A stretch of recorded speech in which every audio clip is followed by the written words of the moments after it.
That's all we need for the intro. That's all we need. Welcome, friends. Scarf here, and it's time to talk about whatever for the vlog. I'm recording this the night before Saturday because I have a temp job to do.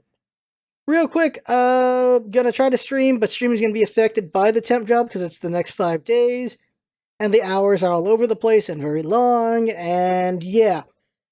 So that's gonna affect streaming. YouTube should be unaffected. Leighton just finished. Phoenix Wright's gonna come out a little bit later, for reasons, and then we'll go from there. I'm gonna have another temp job in early October, like the first, second week of October. Double checking calendar, it's gonna be on the 7th of October, and the 10th and the 11th, or the 7th, the 8th, and the 10th, I can't remember, it's 3 days in October, the Saturday and on, or no, the Friday and on, the 6th, the 7th, and I think the 9th or 10th, that's when the other temp job is, so those days, of course, are gonna be not happening either, so that affects the XCOM stream a little bit, so that's not good. Aside from that, other things, quick aside, real quick, almost died in a car accident, so, life is short, treasure it, even though it's really long at the same time, and enjoy things, I don't know. Had to fix the car, took a bunch of money for that, so the temp job is gonna go towards the money I had that went to the car, and then the other temp job, and just, oh my god, when it rains, it pours. Thankfully, I'm very confident I'm gonna get that job from before. There's still another 2 more weeks before we get the results, but I'm super confident I'm gonna get the job, and if I don't get that one, I'm gonna get one of the other 2 jobs. I've talked about it the last couple of vlogs, so right when things are about to get really bad, things are going to get really good. So that's good news right there. That's really good news right there. YouTube, we'll see how it's affected in the future. Right now, we're staying the course. LPs, one-shots, podcast, vlogs, and any of the other special projects we decide to do. So staying the course, things are as they are. After I get the job, things are going to be shook up as far as how we have to adapt. And after a little while, we'll see what we decide to do from that point on. Any special projects or just how we have to do LPs and stuff like that. We won't know. For the time being, whatever's happening with the channel, expect it to be like that for a while. And then when the job happens, it'll be like that as we have our growing period. Like growing pains, figuring out how we want to adapt.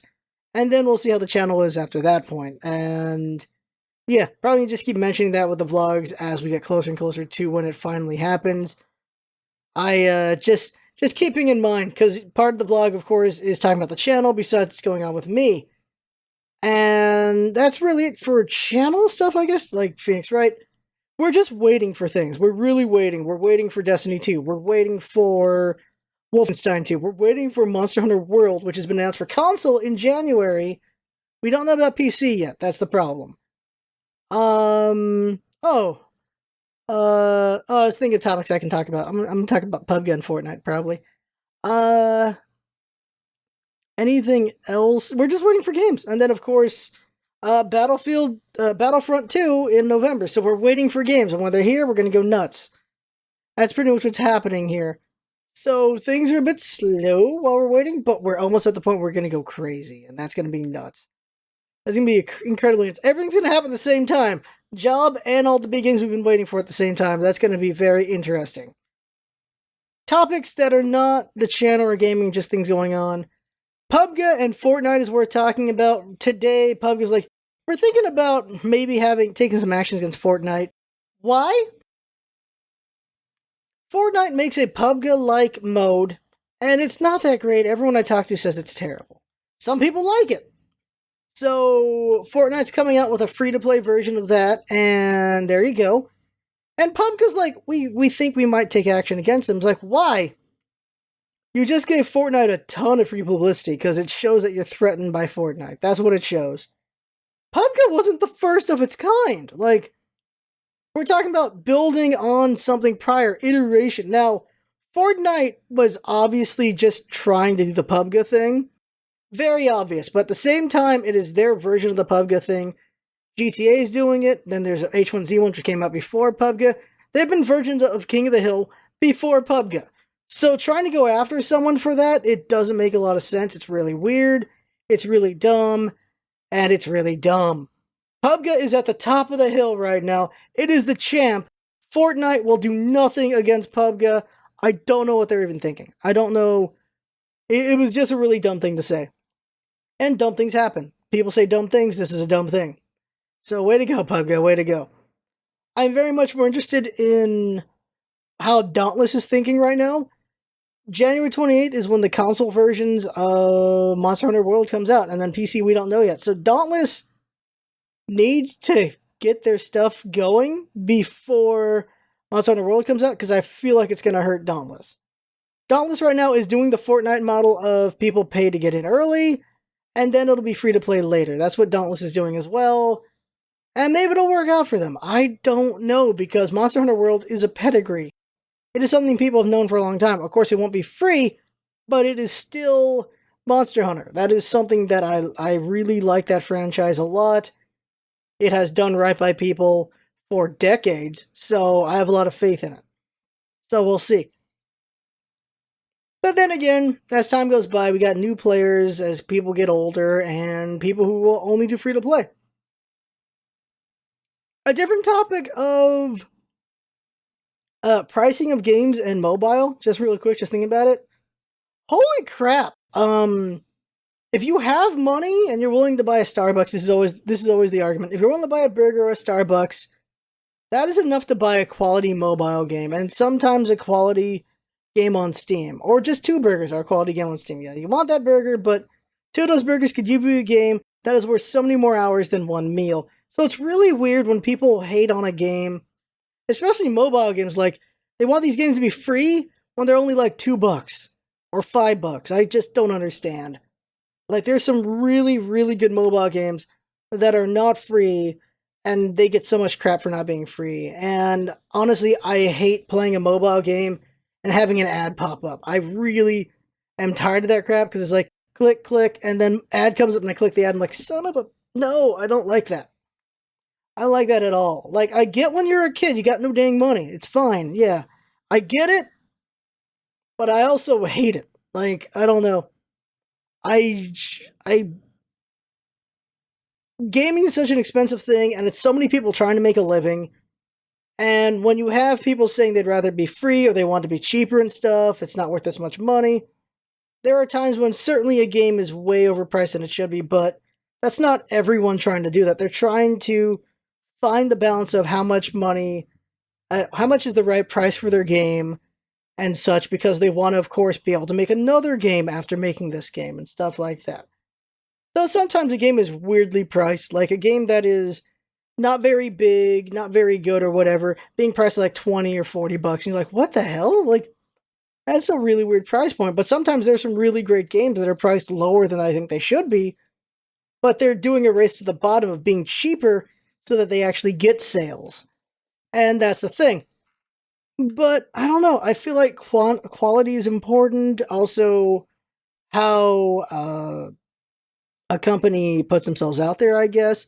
2 examples you can have right now that are very good are Heat Signature and Divinity Original Sin 2. Divinity Original Sin 2, I don't remember much advertising out there about this game, and yet it has sold 500,000 copies. It had 85,000 concurrents at one point. That is pretty dang great.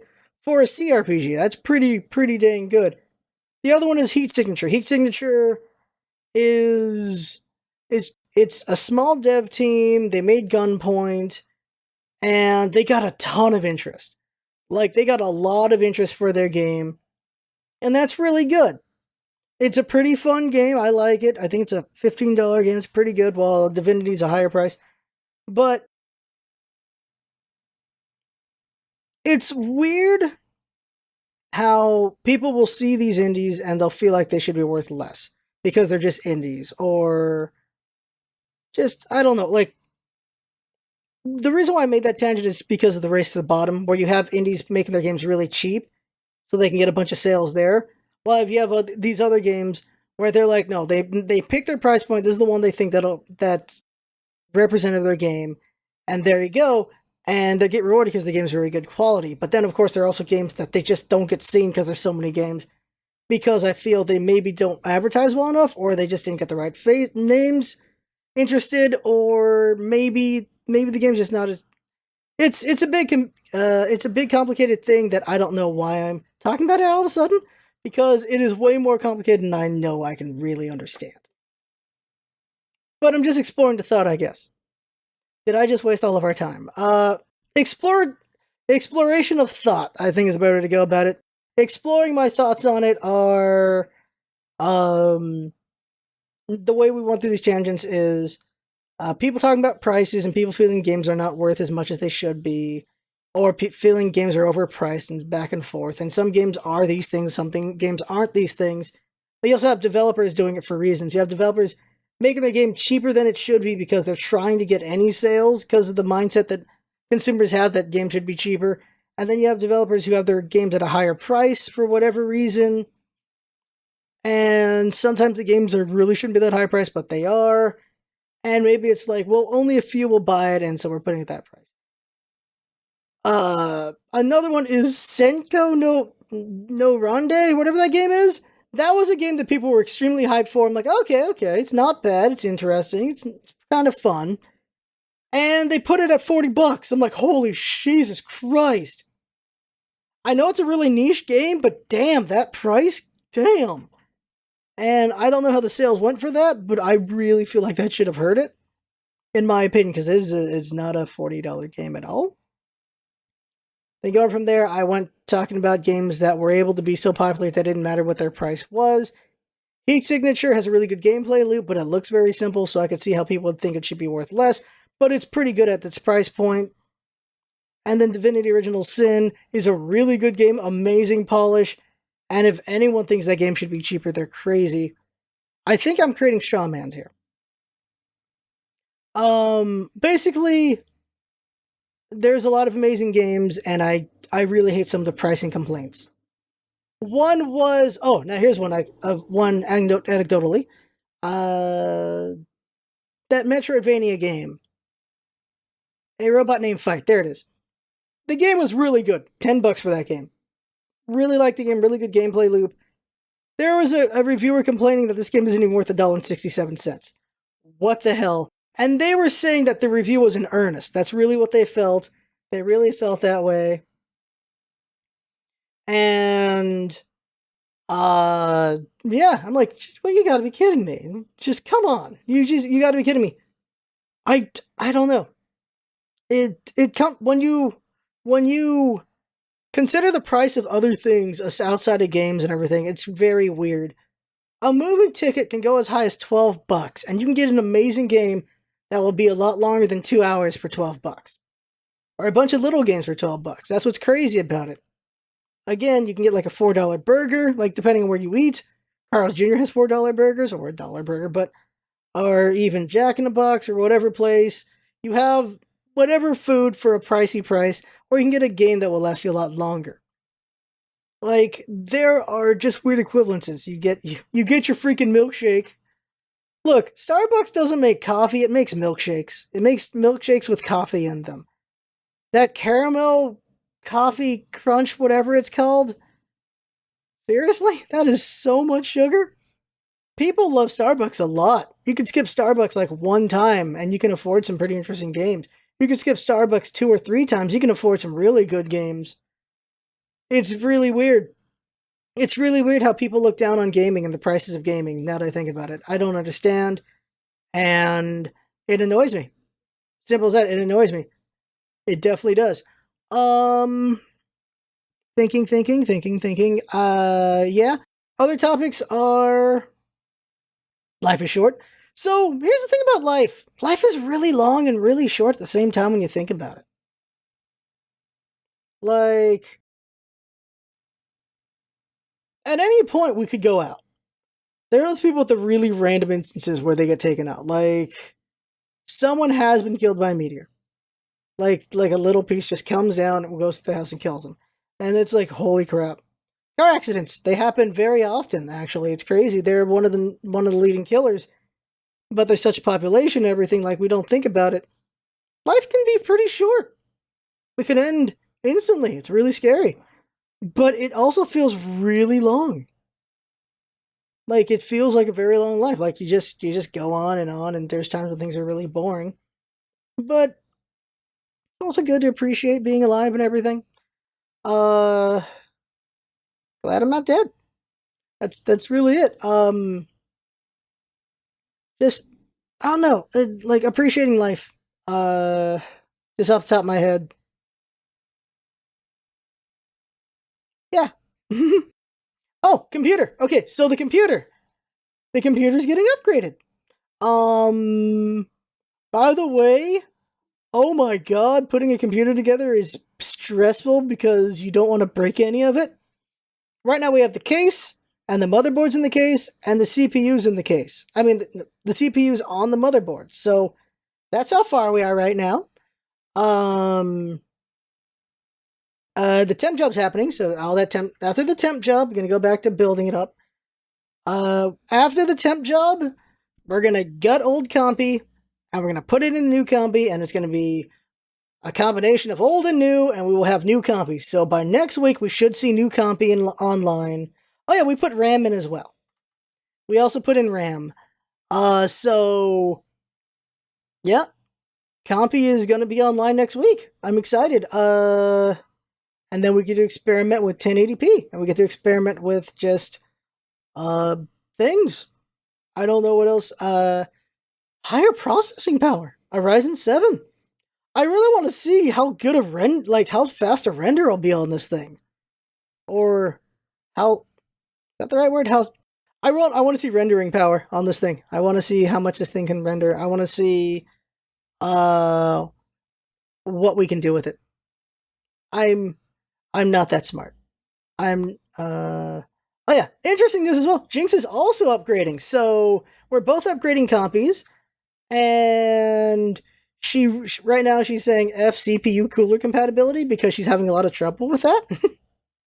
I'm just using fans. But I'm kind of excited to see how fast the renders will be now, which is a thing that we have to think about whenever we're doing videos. But I'm excited for new compy, just the new possibilities coming out of just the stronger compy.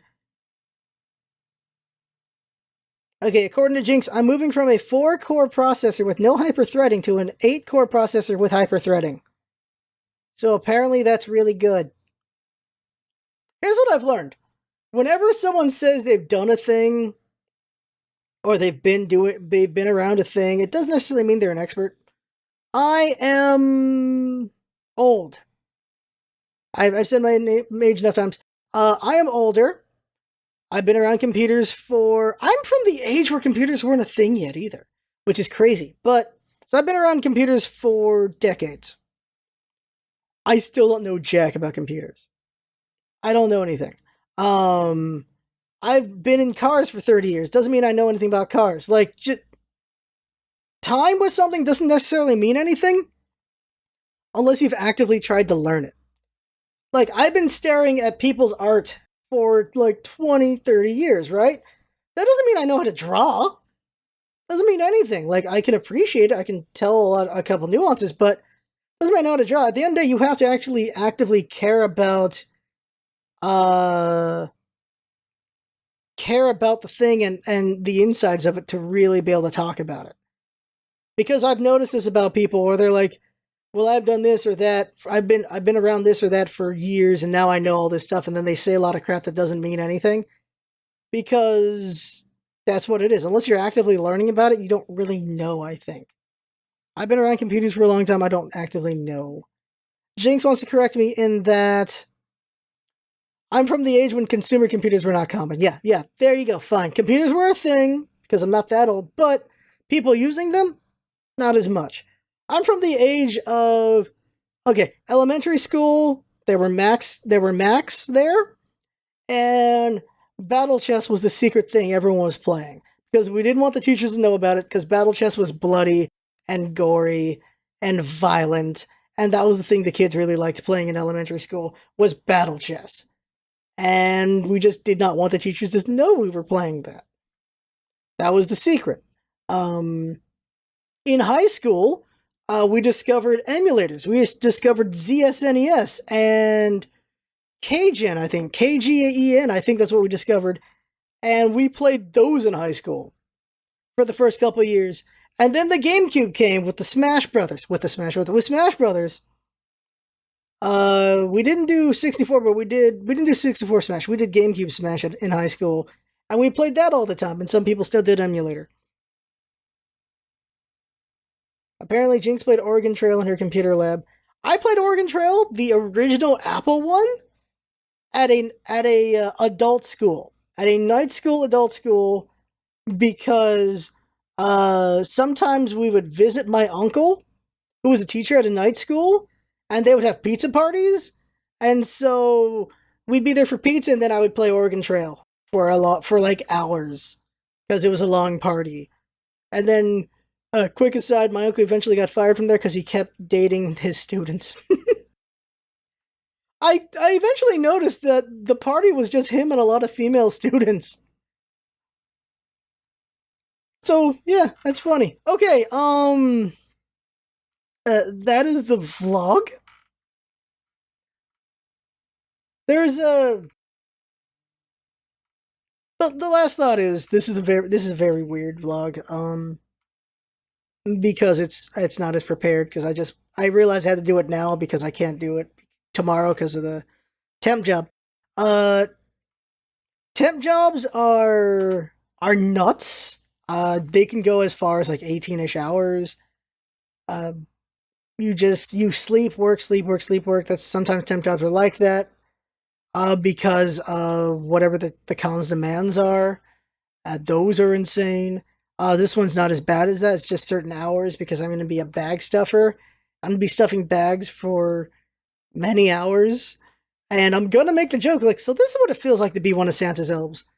Like, tomorrow I'm going to be stuffing bags for like 9-10 hours. And then the next day I'm going to be stuffing bags for 11-12 hours. It's just stuffing bags. And I've had jobs where you work the front desk for 2 weeks straight. I've had jobs where you're managing lines. Temp jobs are very interesting.